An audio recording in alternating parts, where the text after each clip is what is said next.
All right.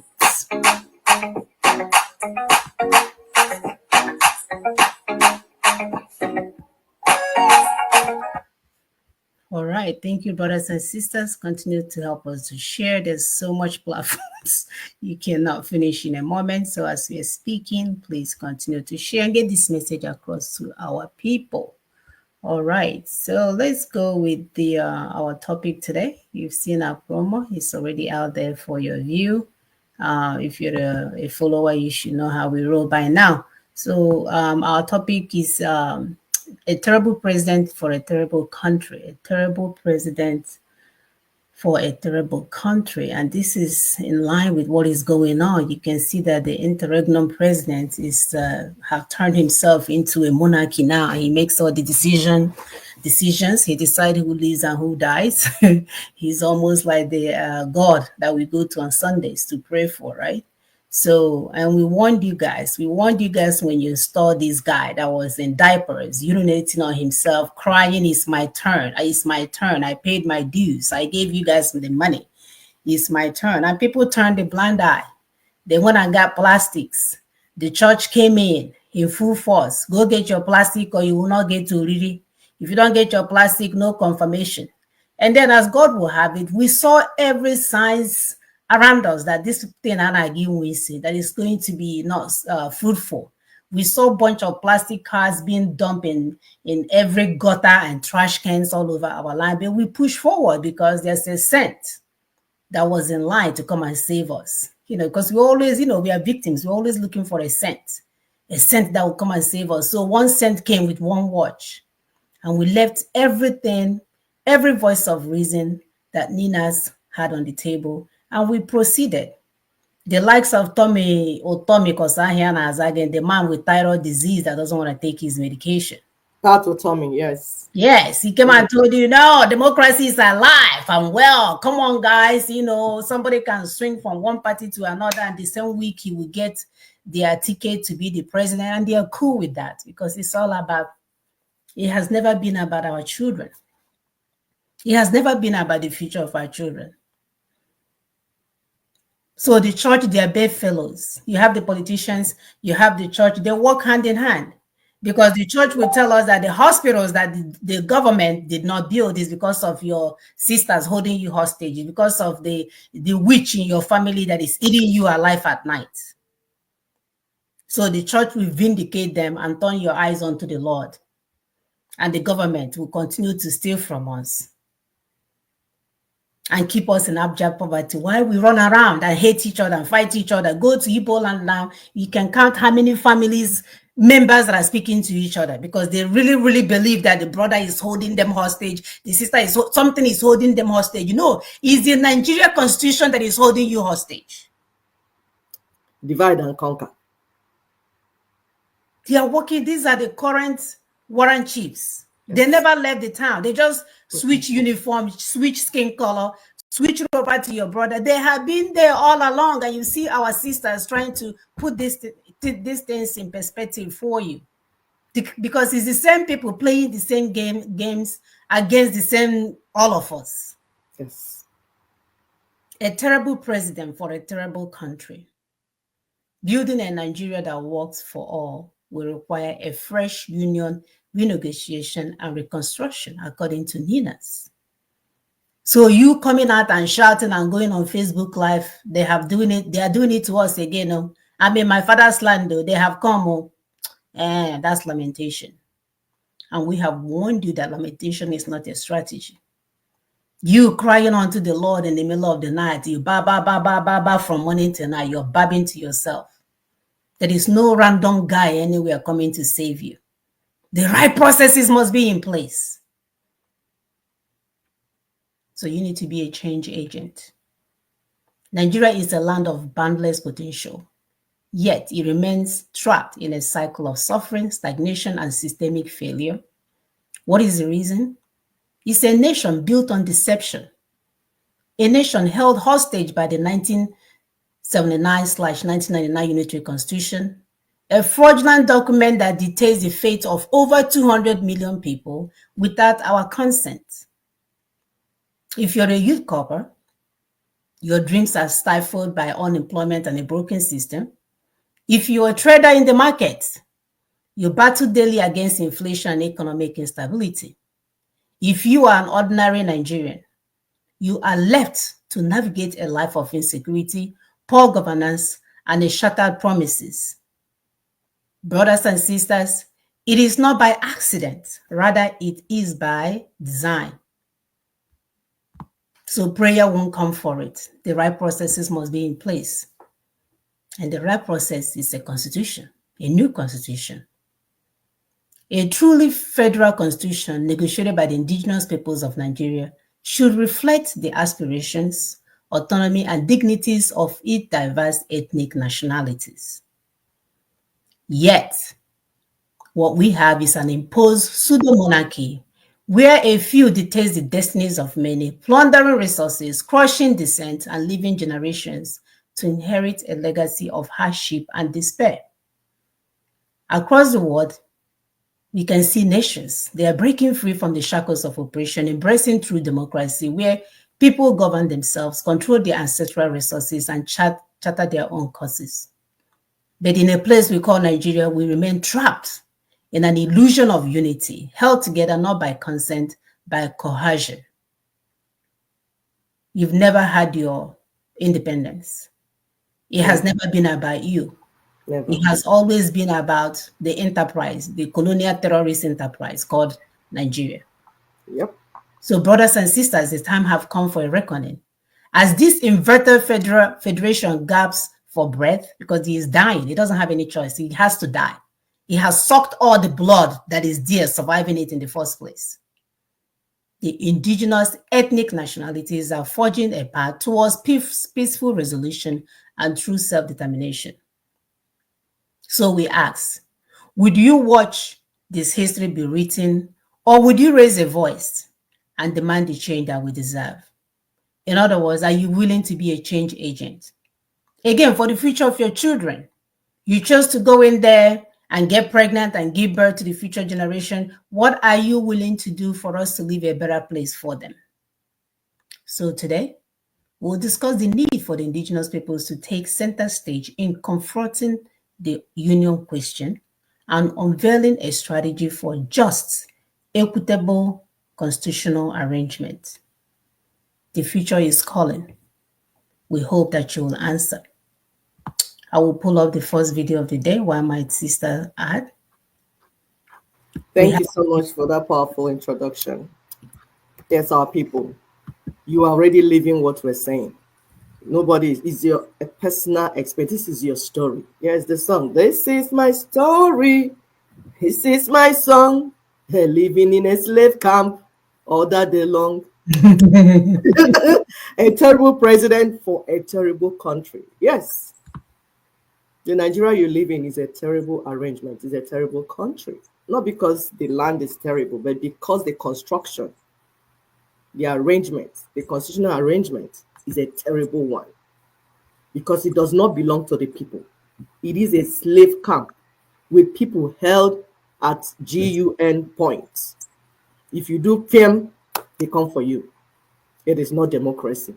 But thank God our children are getting it. The Gen Z, all the Gen Z generation, not the people that their brain, they've taken it out. The Gen Z, we give you, hi, keep moving. These are the type of children we want to be hearing speak in public. Please go ahead. Thank you.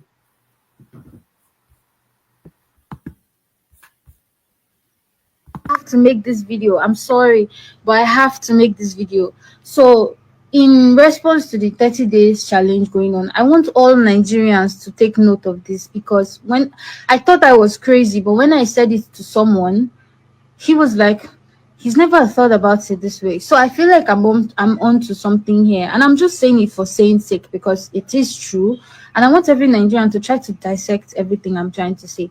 So now we know that we have to start holding a few people accountable for what's going on in our country.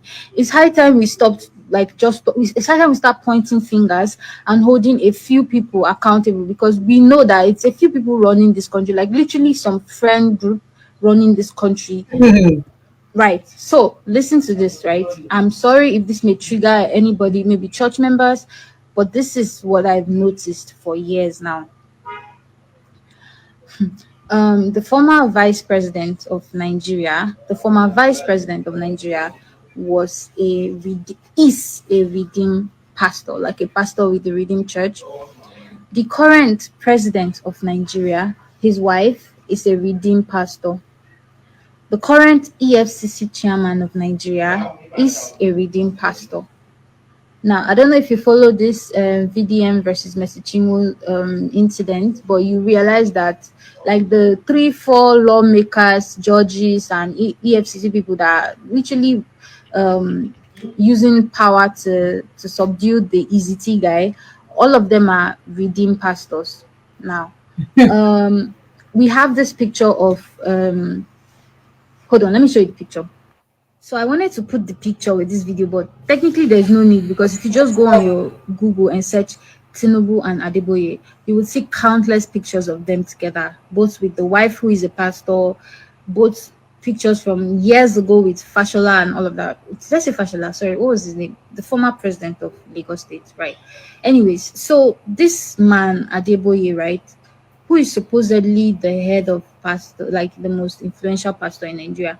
I feel like this man really shouldn't come out and say we should fast for anything, because he's literally in the somehow in the center of the different powers that have come and gone, and he's telling me he has no influence over them, but he has influence over us, in the sense that there's this video that was trending recently. A woman, when we were doing the end bad governance last year, this woman, she was hawking drinks on her head, and when they stopped her, they were interviewing her, she spoke very well. So people, they were questioning her. She's like, she can't even take care of her kid. What was enough to get breakfast for her and her child is no longer enough. But because she spoke so well, they probed more and they asked her more questions, and she's like, yeah, she was working in a big school or something, but the administration changed hands, and the new people that came, in her words, the woman fired everyone and brought in her people. Now, when I heard that, I was like, what is her people? Is it like her tribal people or her state people? But anyways, as she kept going, she now said, yeah, like the woman is a redeemed pastor, and when she fired everyone, the replacements she brought were all like part of the redeemed church. When you see things here and here and here, you gotta piece them together and understand, because most people, they don't even understand that the world is so much deeper than they think, and not everything. I don't really believe in coincidences, especially when they happen one too many times. EA Adeboye has so much power in politics. He's literally a very political person.